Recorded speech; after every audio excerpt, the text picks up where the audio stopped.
There has been a crime in the workplace, and Tim Dicky, the man in charge, has to figure out what the hell is going on. He's got to investigate.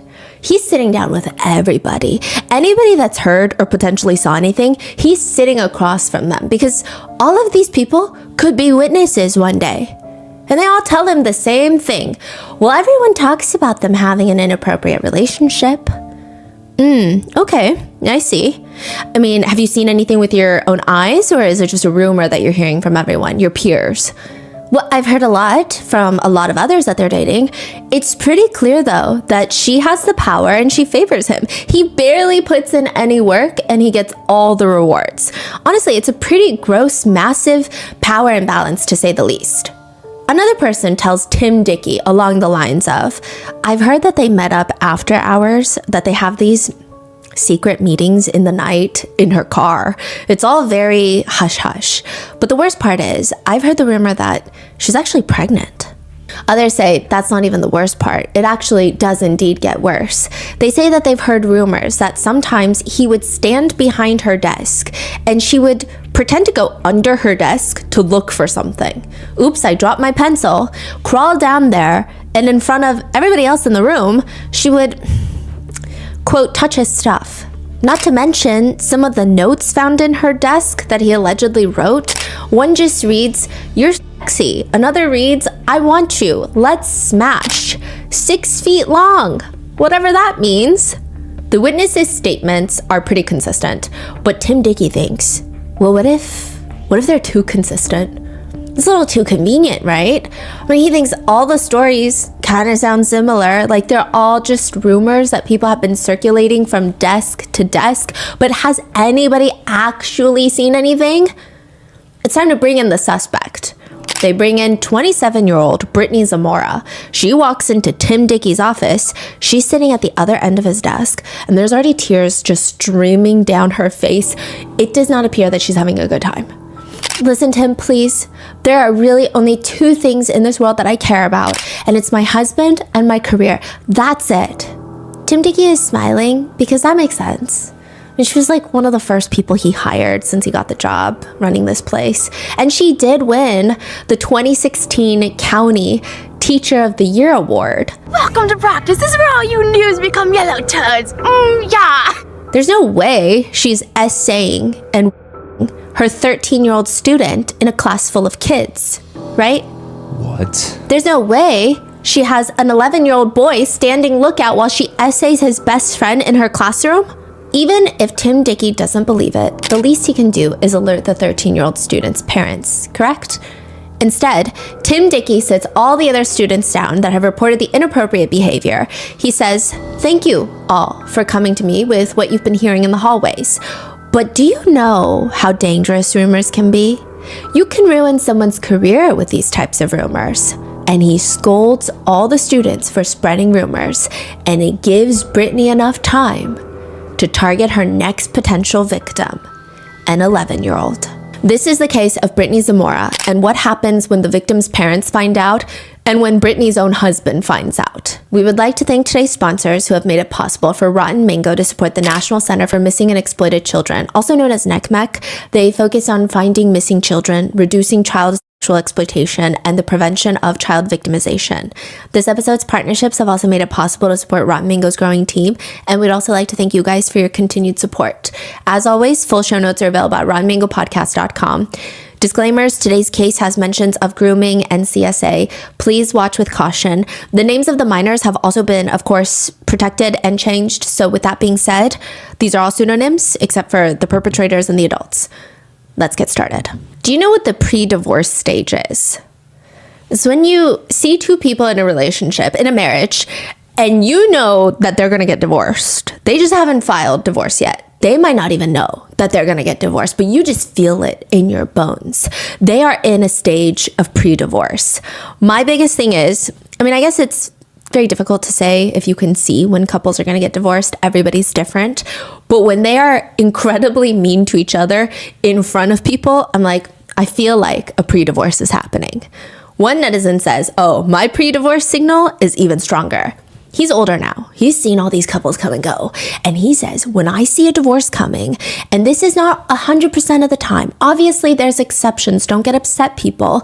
But he says, when the couple decide out of nowhere, it's not like a big anniversary, it's not their 50th anniversary, 40th, 20th, 25th, out of nowhere, the couple decide randomly to have an over-the-top vow renewal. Massive ceremony, celebration. It feels like they distract themselves by planning the event. And then after the last guest leaves, party is over.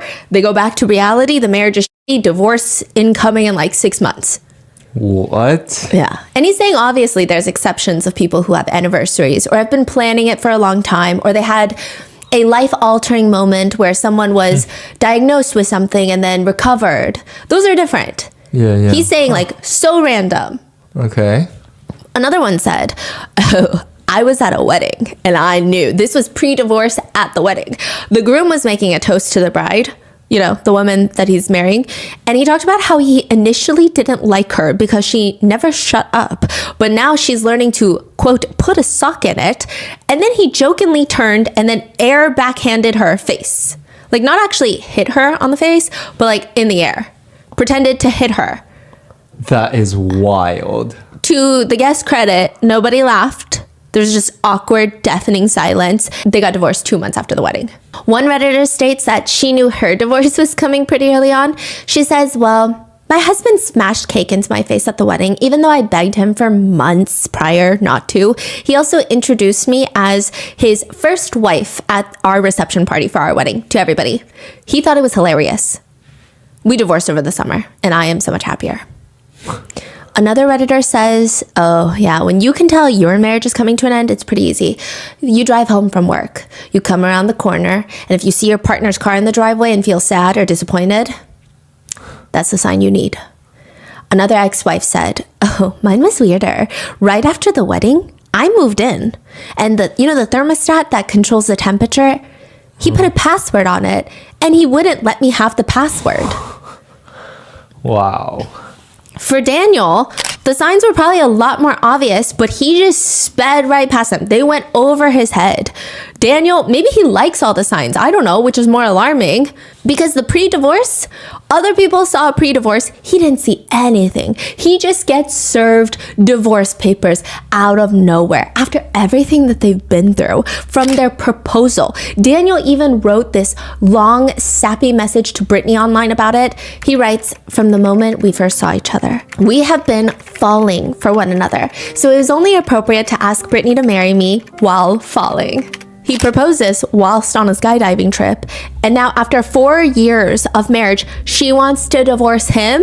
She wants to hit him with divorce papers while she's in jail? Seriously? Brittany states to the courts that she would like to separate from her husband because, quote, our marriage is beyond repair. It's broken, and there is no hope of reconciliation.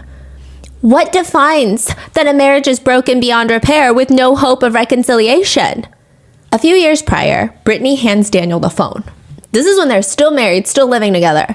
Brittany's handing Daniel the phone, and on the other end of this phone is a very, very angry man. He says, put your husband on the phone. I'm more than happy to talk to that dumb motherfucker too. Daniel grabs the phone. Hey, man. Hey, don't say hey, man to me. You got a fucking monster. If I was you, you stupid motherfucker, I'd leave her. So this man on the phone is telling Daniel to leave his wife, Brittany. Daniel's trying to reason with him. Man, listen. No, listen to me, you stupid motherfucker. I'll cave your stupid fucking head in. Do you want it? I'd love to put my hands on you. You are stupid. Daniel is only briefly quiet before he says, I mean, God preaches forgiveness, man. Yeah, I'm gonna preach forgiveness when I put my hands on your throat, you stupid motherfucker. I understand your piss, man. No, you don't get shit, you dumb fucking bitch. I'll be the same way, man. No, I would. Well, you better, like I said, do the smartest thing for you to fucking do, you stupid motherfucker. Do not incriminate yourself. Do me that favor. Leave her so your ass doesn't go down the drain with her. Your woman is a monster. You want me to tell you the whole fucking story? She had another 13-year-old in there watching the whole fucking thing. She's a monster. Do you understand that? Daniel is on the phone, confronted with the fact that his wife Brittany was cheating on him. But he is also confronted with the fact that his wife is cheating on him by a 13-year-old student of hers. And the man screaming at him on the phone is the victim's father. This is how he found out. He claims he found out right before this phone call. And he was like, He said God preaches forgiveness. There is an app called Sentry, and it lets parents monitor their kids. It seems like kids don't know when it's installed. I mean, I'm sure you have to take their phone and install it. I don't know how it works. I mean, I guess it could be used for not parental controls. Just be careful. But it lets parents flag keywords. So if these keywords ever get searched on the internet or is sent via message, whether it's Facebook Messenger, Instagram direct messages, or text messages, it'll alert the parent and it'll show them what platform and it'll show them the message. wow. So you can flag words like baby or, other maybe drugs, right? John and his wife, they get Adam, their son, a new phone with this new app installed on their Sentry, and they give it to him because, I mean, honestly, they don't feel right about it. They were going back and forth. Do we install the app? Do we not install the app? We kind of feel bad about it, especially because he's 13. We're trying to give him space to still be a child, but make mistakes and learn and grow and have privacy. But Adam has been acting so weird recently. He doesn't even want to sleep with the door open. They have this whole family rule. Everybody sleeps with their door open. It doesn't have to be wide open. It's just like a crack. You just don't lock your door at night. But he's so upset by this. He's withdrawn during dinner time. He doesn't even want to talk to them. It's so sudden that they're like, something is going on. And if we don't figure out what, we can't help him.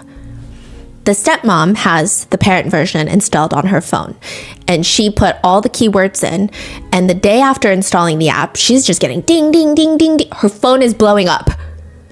She said, so yesterday, I got the alert. I keep getting alerts back to back to back to back to back because the word baby kept getting used. The messages in question read, I guess kind of like any other 13-year-old relationship, flirting, I imagine. I don't particularly recall how I flirted when I was 13, but the messages read, WYD, what you doing?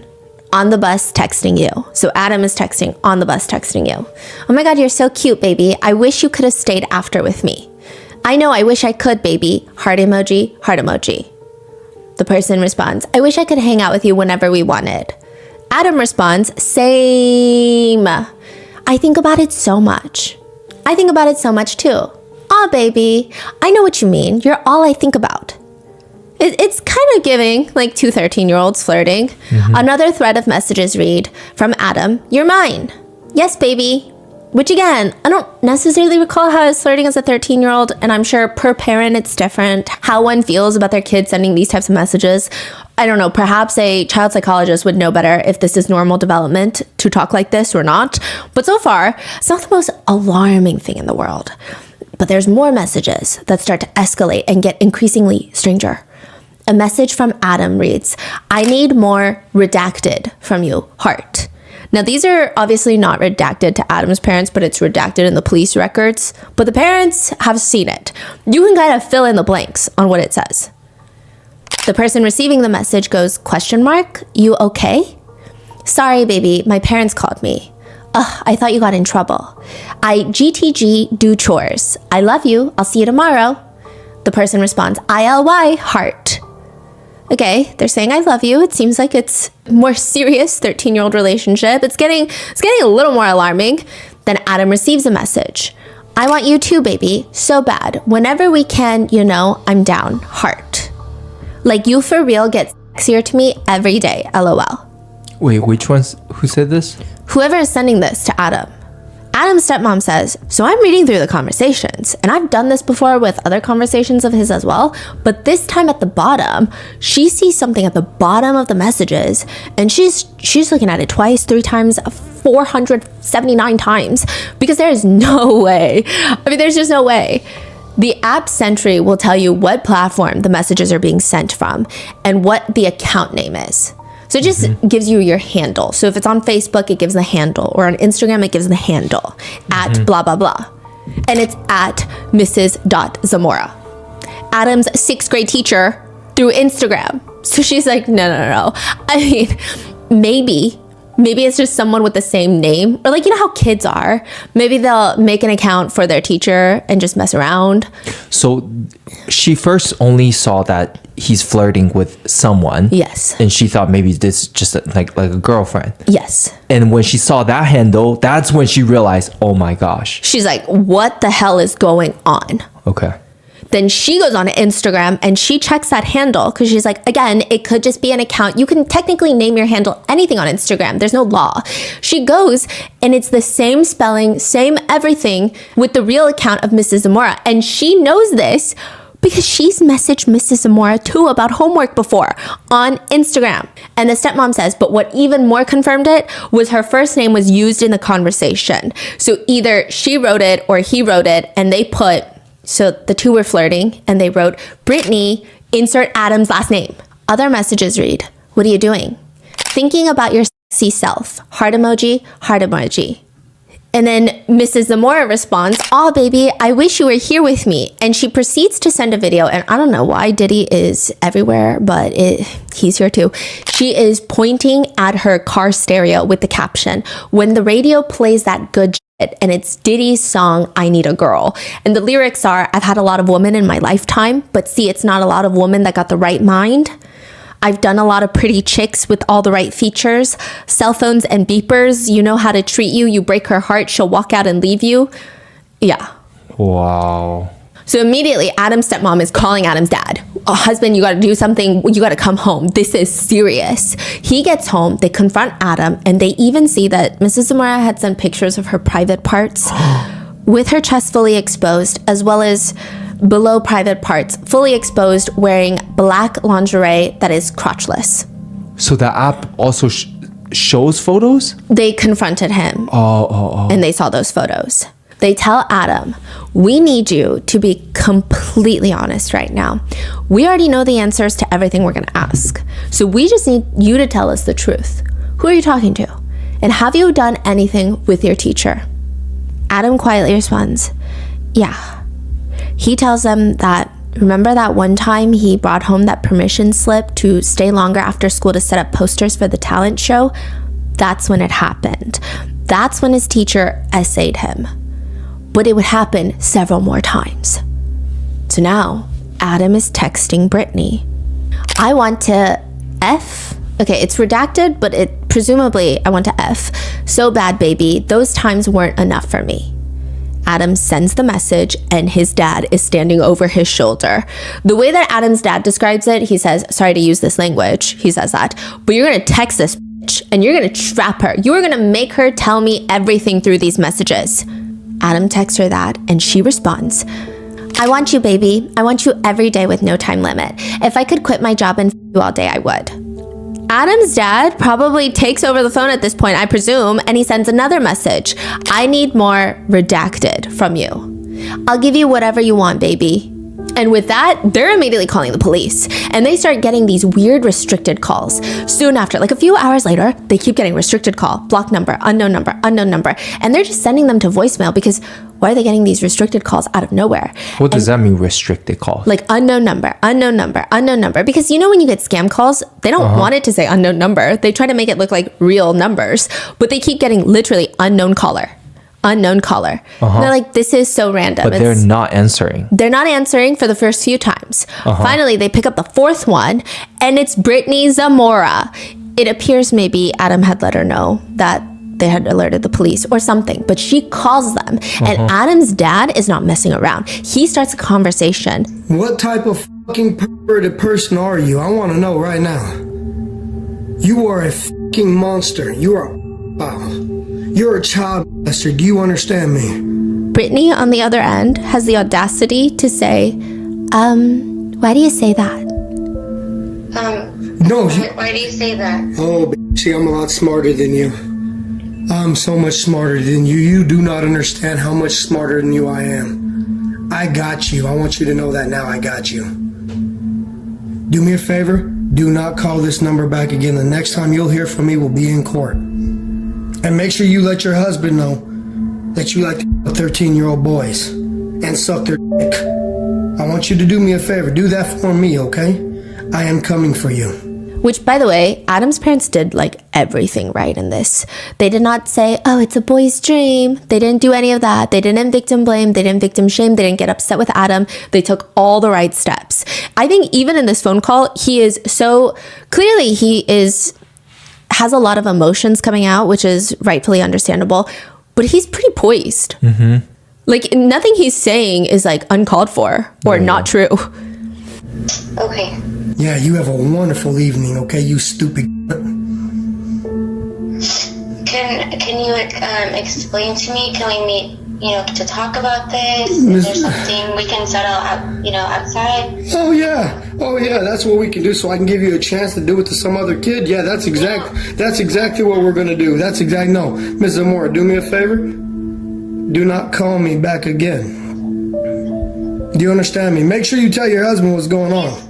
Side note, in a later report, it says that Brittany reassures Adam's parents that she's not pregnant and that she's very clean from STDs, which, like, what kind of reassurance is that, lady? I believe she even tries denying a picture that she sent, a nude photo, because it doesn't have her face in it. But the dad tells her pretty bluntly, I know where your birthmark is, okay? I know where your birthmark is. So by this point, the parents know that he's been essayed. Their son has been essayed by their teacher. They know that these messages have been taking place. Inappropriate pictures have been sent. They're about to file a police report, but they're on the phone with Brittany and her husband. They don't know the exact details of when these incidents happened. They're going to find out soon, but they know everything that's happened, the crimes that have taken place. And now Daniel, the husband, is getting on the phone. Brittany's husband is on the phone. There's almost this level of frustration that you can feel Adam's dad having, because it's like, how are you not getting this? His fist is clenched. His wife is recording this. We have this whole phone call. We FOIA'd the phone call, and he's just saying she's a monster. Like, do you understand that? Do you understand that? Dude, be smart, you stupid ass. Leave. Kick that bitch out of your house. And Daniel's like, listen, man. No, you listen. You're lucky that my wife is standing right here, you stupid fucker. Talk. You got 30 seconds. Which, side note, Adam's stepmom whispers at one point, he might be a pervert too. Talking about Daniel. He is right here. Can he talk to you? And he continues, talk. You got 30 seconds. Don't waste my time. You have the nuts to call me and now you don't want to talk? So, man, look, this whole situation is crazy. I've never heard of anything like this in my entire life, and I'm sure as a parent, you gotta be livid, pissed, downright hurt. Stab this motherfucker. You trust the system, and man, honestly, this sucks as a husband. As a husband, I am distraught, let down. I understand, and I'm sure as a husband, you know how this would do to you. Well, dude, see, the thing is, I don't get with the monster. I know, God, it's the worst for me. I'm pretty much throwing up. She's confided in me and told me just now all the truth, and it's man, I'm shaking. Which, side note, when he says I am shaking, I don't feel like he's shaking. I understand that everybody processes shock differently, but I feel like this is my reaction to an Uber order getting canceled. It doesn't sound shaken. Well, explain to me what she's told you. As a man,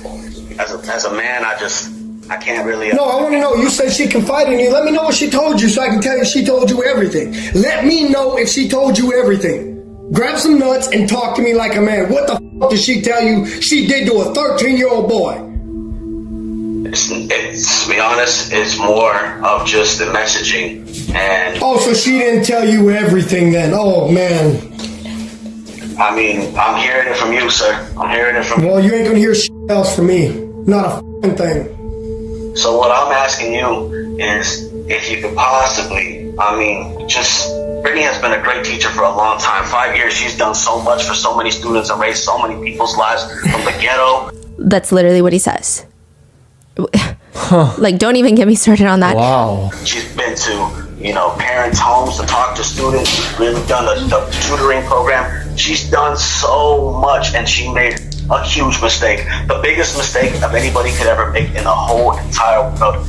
But she got invested in a very, very, very bright, smart, and great student. He's trying to spin this. Like, Brittany got invested in your child because he's so great. Which I'm sure he is, but what? Yeah. What kind of advertising, manipulation, scheming? honestly, and a great person, and probably comes from y'all, honestly. He's like marketing her What crimes. is happening right now?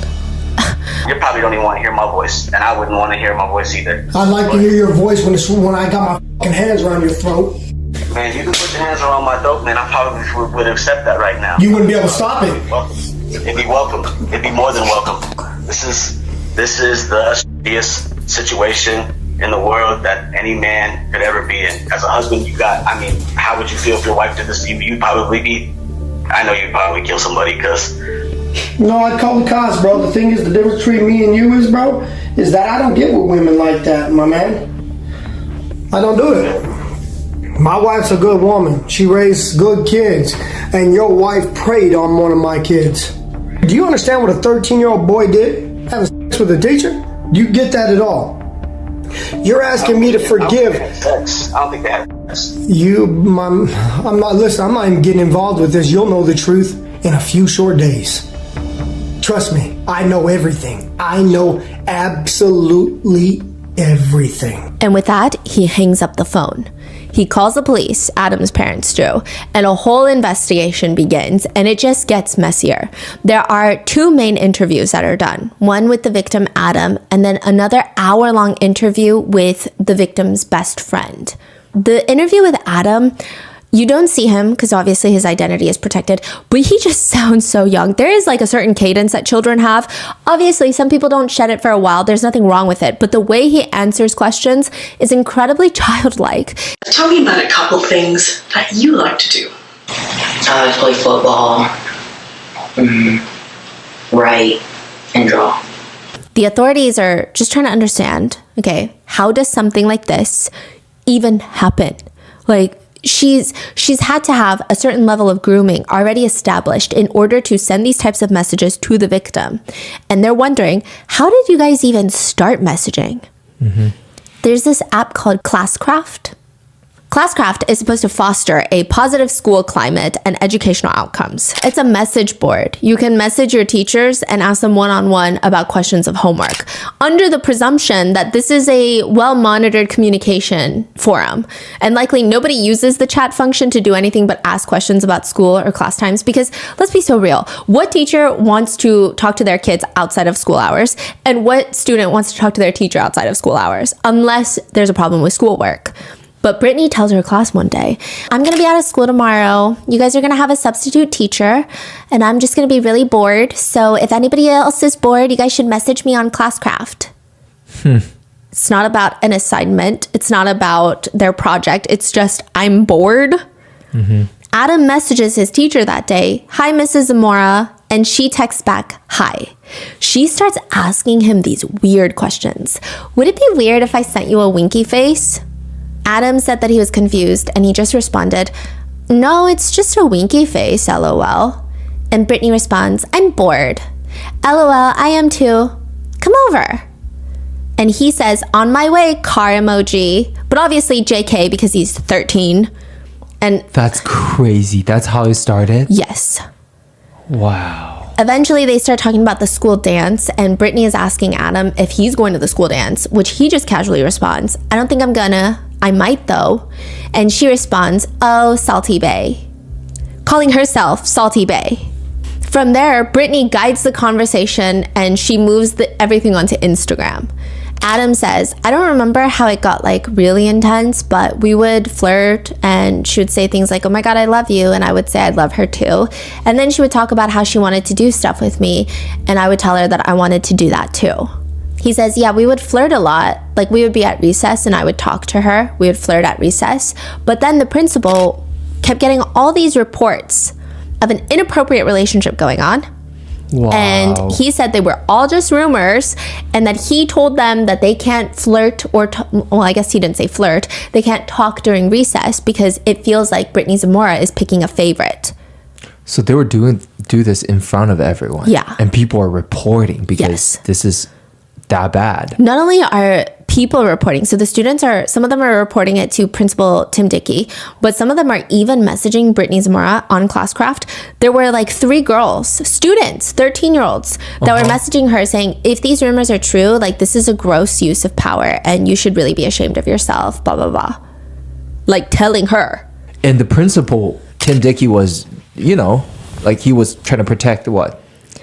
Zamora or the reputation or the school image, whatever it is, right? There are a few netizen theories, and maybe it's a compilation of all of them.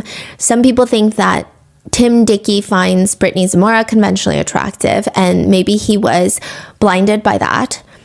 Other reports say that Tim Dicky's reputation could have been on the line because he was an assistant principal at a different school, got promoted to principal at this school, this final school where it happened. And the first person that he hired from that other school that he used to work at was Brittany Zamora. But that could also be, I don't know if that's because she's a great teacher or if perhaps her conventional attractiveness was, you don't know, right? Yeah. Wow. But either way, he brushed it off. Yes. That's crazy. He just thought, you know, naturally some teachers will inevitably have favorites, and she is being unprofessional by showing that to the other kids.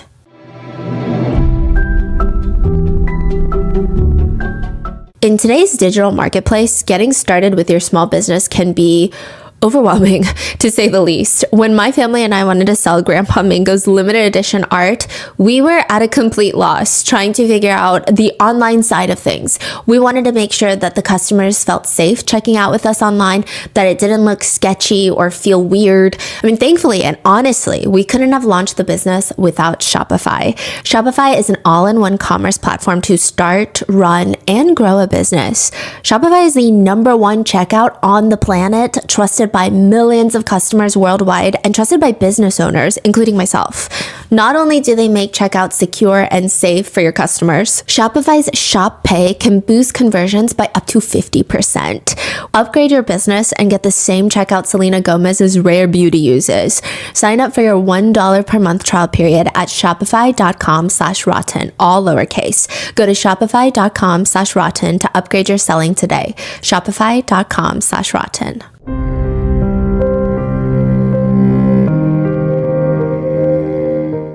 As for the physical assaults, Adam says it started with her kissing him after school one day. And then the first time we kissed, like, I was saying bye to her and I gave her a hug and she like started kissing me, so I kissed her back. He says we were doing a talent show thing, and yeah, it was like when I was saying bye. And then she was like kissing me and everything. And like she was like, you wanna go in? And I was like, what? And then she was like, you wanna go in? And I was like, sure. And then like the same thing, I didn't take my pants off or anything, but she was wearing a dress, so she just pulled her underwear to the side. And then I was in there for like a minute, and then I was like, all right, I gotta go. It appears that he is trying to explain that she forced him to digitally stimulate her. It appears. He continues, she said she wanted to give me a blowjob and my stuff was really big and stuff like that. He's telling the police interviewer all of this. And the interviewer has to keep asking him, like, what stuff do you mean? And every time he says it, he just hesitates and he whispers really shyly because he's 13. Peanut. Like, he doesn't even like saying that word. In the interview, they go over all the other instances that she wanted him to meet up with her. He says, I told her that I was at my grandparents' house, and she said, let me come over. And I said, LOL. And then I put these heart emojis. And she was like, no, I'm serious. I was like, okay. And she came over. I went to her car. She was parked on the end of the street. She texted, okay, I'm here, I'm outside. And I walked to her car, and that is where she essays him for the first time. I think at this point, people were expecting that because we already knew that she had essayed him. So they're just trying to get the details of when and how it happened. I'm not saying it's not unsurprising or it's expected, but it's like when you already know the balloon popped, now you're just trying to figure out how the balloon popped, right? Well, I don't know if the balloon is a great analogy, or like the cake dropped or something. You get it. You already know this event took place. Now you're just trying to figure out how it took place. But the interviewer, I don't think that she knew that this part happened, because Adam starts describing, they have this thing in class called CNN 10. I'm sorry, you had this thing called what? CNN 10, it's like a thing that my whole class watches, and I would pretend like I would go up there and press play, and she would stand behind me and I would like touch her, because everybody would be in the front. They're in the classroom. That's freaking insane. And then according to Adam and another witness, she would have Adam stand behind her desk, and because he's 13, he's, not that tall, I guess, his private part would be below the level of the desk, and she would pretend to drop something or pretend to look for something under the desk, and she would, quote, touch his stuff. There's a whole classroom full of kids. Wow. I mean, how could they be so bold? Because they have a lookout. A boy, Adam's best friend, let's call him Brady, he's also interviewed, and he said, because our whole class watched CNN 10 on the big screen. Ms. Moore always want me like to cover to see like if anyone's looking. And they would ask him, was Mrs. Zamora saying anything? They were just doing it. It was very uncomfortable. So that's why, like, the second day they were doing stuff, I just left the room. He says, yeah, we tried to tell Mr. Dicky. Mr. Dicky came and he talked to us saying, well, you guys as students should stop saying these rumors and talking about, like, how can we solve this situation by next time we hear rumors like this, tell the principal, or solve it by telling the teachers. We wrote on a piece of paper how to solve the situation of rumors. What does that mean, we wrote on paper? Like, next time I hear rumors, I will do this. That's so sketchy. I feel like this principal is way, like, you know, Yeah. I feel like he needs to be investigated or something. Yeah. I mean, I think it's very sus that he doesn't even alert Adam's parents. It's one thing to think that it's a rumor. Fine, right? I think it's your weird opinion. I don't agree with it. But you should still at least alert the victim's parents. Yeah. Like, hey, this is what's been going on at school. These are the rumors that have taken place. I just want to give you guys like a heads up in case you've seen anything. Or alert authorities to investigate, because like, you're not an investigator. It's just so weird. He also doesn't even put Brittany on leave so that they can investigate further. He doesn't do anything. He just takes notes on his investigation, which at this point are as useful as like keeping a diary. He also just tells Brittany to stop spending so much time with Adam, and that's about it. But the best friend, Brady, he continues in the interview with the police that Mrs. Zamora started asking him weird stuff too. And then Ms. Zamora asked me if my thing was uncircumcised or circumcised, and I didn't know what that means. So Ms. Zamora went on her phone and looked up uncircumcised and circumcised things, and she showed me. She also asked if he wanted to see nude photos of her as well. And he says she didn't touch me or anything. But by all accounts, it seems like she's prepping him to be her next victim. And he is 11 years old. He can't even properly explain the things he's witnessing because he's that young. He kept stating that Brittany and Adam had sex. Now the officer has to ask him what that means to him, to which he says, it's like they kissed. He also confuses the word virgin and Virginia. And this is like Brittany's next alleged target, potential target. 11, what grade is that? So they're in 6th grade. Adam is 13, wow. So he might have been held back for a year or two, but... Wow. As for why, I mean, Adam's parents want to know, why did you do this? Why risk your whole career and your marriage for what? And she just responds, I asked myself the same question. I just got really close after everything went down, and we're like, how could that happen? We just got so close. I don't know.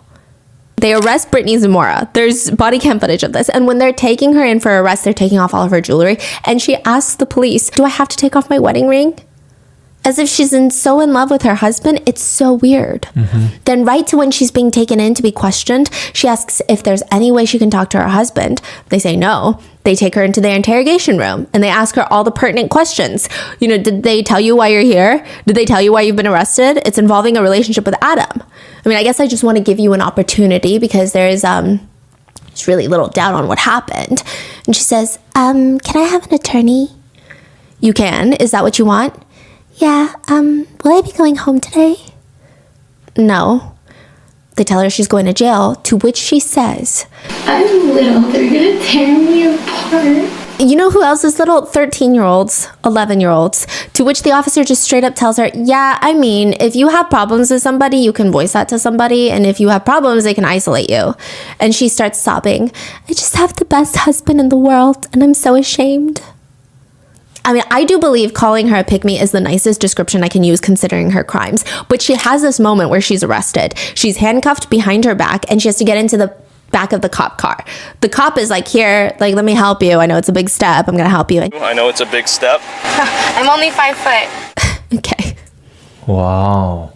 Even when they set bail, they ask her, is there anything you'd like to say? And she goes, I guess I would just really like to go home and be with my husband. Will I be going home with you? No. So will I be in jail? And so for a moment, because of how much Brittany harps on how much she loves her husband whilst R-wording a 13-year-old, I thought maybe there's a chance that Daniel did an Olympic level of mental gymnastics to somehow believe that she did not do this. I don't know. But authorities found text messages between Daniel and Brittany while Brittany is on the phone with Adam's parents. And he's texting her, cry, seem helpless, be apologetic, a ton. Don't say anything incriminating no matter what. The phone call you just described. Yeah. The whole time Daniel was like, man, you gotta understand. God preaches forgiveness, man. And then there's more. Brittany responds, he wants info. He's still asking. He keeps saying to tell him that he already knows. So it appears like maybe he had come home, you know? And he says he's not recording. He's still asking me what happened. He says, don't even hint around anything or agree. Of course he's recording. Say we have to meet because you want to tell him face to face. That's the right thing to do. Tell him you do not feel comfortable over the phone. I know he's not going to like that, but be firm. Do not be gullible and tell him anything. Don't admit to any relationship because we both know there isn't one and nothing happened. Just stupid fantasy texting that went too far. Call me after. Even if he gives you an ultimatum, don't say anything, Brittany. Insist on meeting. He hates you and wants nothing but to burn you to the ground. Remember, I'm getting worried. What's going on? Please don't be stupid and admit he won't meet you. He's recording. No way. Don't believe it. Why can't he meet then? Please, Brittany, don't say anything. What's going on? Tell him that you're going to the school right now and that you have to hang up. Hang up now. Don't say another word. He's going to fucking kill us if you say anything, Brittany. Also, who says he doesn't change his mind? He will say one thing now and you over later. God knows, if anything, or admit fault, he's got us and you're going to be done. I think the usage of us is interesting. You know, Brittany sounds just extremely, extremely dumb. And obviously evil. Yeah, evil. But he's like, I don't even know what's going on here. Yeah. He doesn't sound, okay, so a lot of people thought that he's the biggest simp husband in the world. But this doesn't sound like a simp husband. Yeah. And also... if you're a simp husband, when you find out about this news, wouldn't you be devastated then? I guess they're trying, like some netizens feel like this is him trying to protect her at all costs because he's a simp. But I think the usage of us is weird. What's the context again? He says he's going to kill us if you say anything, Brittany. He also says don't admit to any relationship because we both know there isn't one and nothing happened. Just stupid fantasy stuff. That also feels like it's weird. Yeah. Like you never really say like we both know. If you really both know. And you're saying that he found out about everything just now? Like that day, yeah. That day, and this is his reaction? It's very weird. Everybody in this is weird. It's very weird. It's not normal. This is not a normal relationship. And that's not to say that Brittany's not at fault. You know, I do see some netizens conspiring that maybe he was pushing her to do these things. I don't really care if he did or not. I think she's the one that did them. Like if my husband was trying to convince me to do anything like that, I'd be like, okay, so I'm going to go to the police station and then I'm going to go find a divorce attorney. That'll be my 2 immediate steps. So, I mean, I don't care. This is not to diminish her responsibility. I'm just saying those are some netizen theories out there. While all of this is happening, the authorities come to do a search warrant on Brittany's house and Daniel is outside. The officer just asks, probably for protocol, you guys have no kids, right? No, sir. I wish now. This is in the middle of Brittany, your wife, being investigated for R-wording her student. What do you mean you wish you had kids? I mean, you want to have children around your predator wife? Even the cops are doing a double take. Like, why do you wish you had kids now? Yeah. Oh, so I can have like, you know, I don't know, all of what's going on and I don't know what's going to happen right here, you know? So I can have a little more like pieces of her. Basically saying if she goes to prison, he can have a piece of her. What? Daniel keeps going. Brittany has been an awesome teacher for a long time. She won Teacher of the Year. Really? Straight A student all through high school, college, bachelor's degree, and her master's. Ah, that's awesome. She's a good person. She's been doing so many good things for so long. For the students and the school. She's been really invested. It's so weird. Some netizens are confused. Some think Daniel is as dense as a forest, or some think that he's somehow involved or knew or got off on what Brittany was doing. Some people point out she would sneak out in her car in the middle of the night to go meet up with the 13-year-old. She's married. She's a teacher. What excuse would she have to go in the middle of the night? Let's say he just simply loves her, right?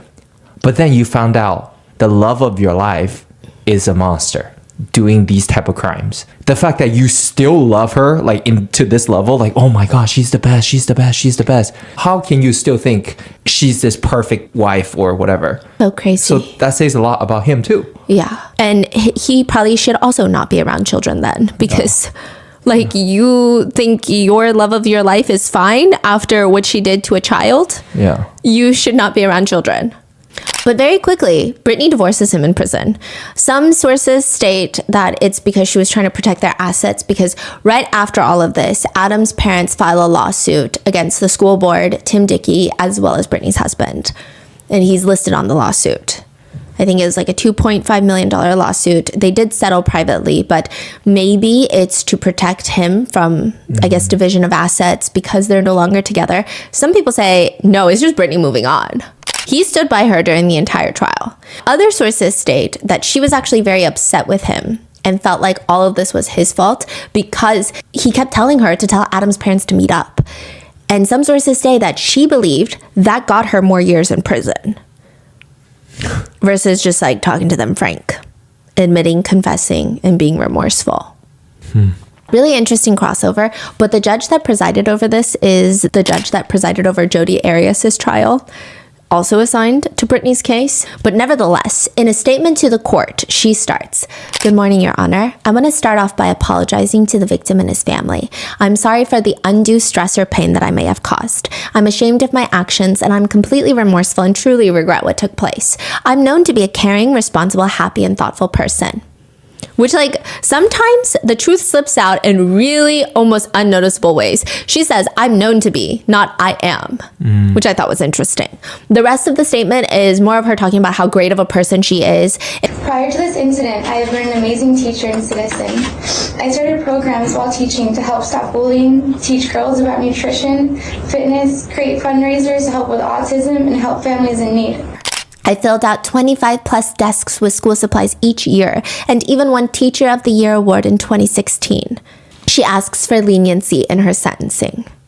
If that isn't already bad enough, her attorney, just like hook, line, and sinker, let's go down together. Her attorney states that because Brittany's father abandoned her when she was 13, she was struggling with anxiety, depression, and OCD. Her attorney states she's a great candidate for rehabilitation. She wants to change her life, and she's already started that. I have represented Brittany Zamora for almost 16 months, and I can tell you that she is not a monster. Brittany is not a predator, and this was not between a young child and Brittany. This was a teenager.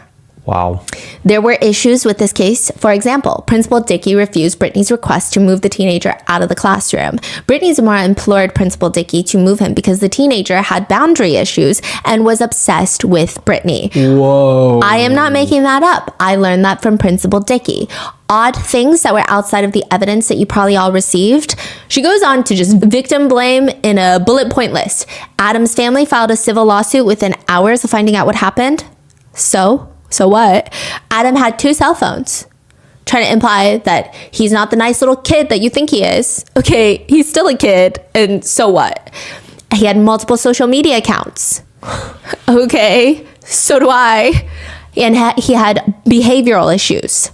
She's just talking, opening her mouth and letting all sorts of thoughts spill out that she should have just kept in her drafts, in her notes app. Because of how ridiculous she is. Everyone in the room is staring at her like this woman cannot be serious right now. Yeah, defend your client, do your job, but what? She confronts everyone. "I see some of your faces frowning." And this was not between a young child and Brittany. This was a teenager. The teenager had boundary issues and was obsessed with Brittany. The teenage boy was very aggressive.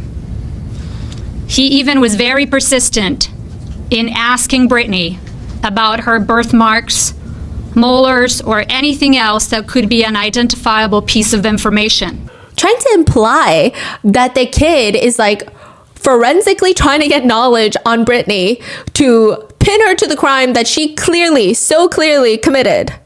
She also proceeds to read a statement from Brittany where she says, where Brittany, the child molester, says, "Good afternoon. My name is Brittany Zamora. After going through the court process for the last 16 months, I can truly say that I have been unfairly treated by the state of Arizona. It's shocking to me how others are so quick to judge based off hearing accusations from only one side of the story. It was made clear to me that the state had already made their decision well before I was given a chance to prove my innocence in any way, shape, or form." She goes, girl, are you not tired? She goes on to talk about how she did these risk assessments, psychological tests, evaluations, and polygraph tests that all showed her to be the highest degree of character. I don't ever think that I have seen a polygraph test where the results just come back highest degree of character. Like that's not even an option. Moreover, I feel like a risk assessment test in terms of evidential value, very low compared to explicit photos she sent him and testimony from the victim. They also try to argue that her polygraph shows that she does not have an interest in children. Again, I don't know what we're trying to get here. The argument just diminishes the validity of the polygraphs. And if that's not the case, it just makes her look more sinister because she's able to pass a polygraph when there is photographic evidence. And with that, she was sentenced to 20 years in prison. The school board and Tim Dicky settle outside of court with the civil lawsuit, but I guess they stand by their decision. Tim says he didn't want to blow it out of proportion, what he thought were just rumors, by alerting Adam's parents. They said that they conducted a 2-day investigation and deemed nothing inappropriate was happening. They have less sense than children. The 11-year-old, Brady, he says, it's just weird how a 27-year-old can love a 13-year-old and stuff. It's just crazy. She's not a good person. Adam's dad says, if we didn't have the app and we didn't take all the necessary steps, we would have never known that this happened to our son. And how much longer could it have gone? And how many other boys would she have done this to? They say it's affected Adam individually, it's affected our family dynamic, it's affected his behavior and his schooling, it's disrupted his schooling, it's disrupted his living situation. We had to uproot our entire family and move. His childhood is already gone. He's 13. He's gonna miss out on so many important emotions and feelings when it comes to relationships with women for the rest of his life, all because his trust was betrayed by a 6th grade school teacher. I'm also angry at those who say they think this abuse like this of a woman on a young man is somehow less serious than if it happened to a girl instead of a boy. Every child, no matter their gender, deserves to have their period of childhood free of monsters. And there truly are monsters in the world. As parents, you teach your kids that there's no such thing as monsters at all. There's none. But in the real world, there are monsters. And Brittany Zamora is a monster. What's crazy is there are so many netizens defending Brittany Zamora. They say, when I was 13, we were smoking cigarettes, drinking, and making other people pregnant. Some of us even carried around knives and messed around with other people. Yeah, 13 years old is young and is wrong, but stop making the 13-year-old look like an 8-year-old. I think for her to get 20 years is insane. If that's the case, you need to increase prison time for other crimes as well that are even worse. Others just write, every male middle schooler's dream. Another reads, damn, I wish she was my teacher. I would have said nothing. Or that's the funnest extra credit assignment I've ever heard of. I will say most netizens are not on Brittany's side. I don't know how true this is. This is just an internet comment. But someone writes, she was a TA for my English teacher in 5th grade. I vividly remember a male classmate blatantly hitting on her, like the TA, Brittany Zamora, multiple times. And she would just say things like, oh, thank you, you're so sweet, instead of telling him to stop and how it's inappropriate. Signs were there. She was a creep. What are your thoughts on this case? Let me know in the comments. And stay safe. I will see you guys in the next one.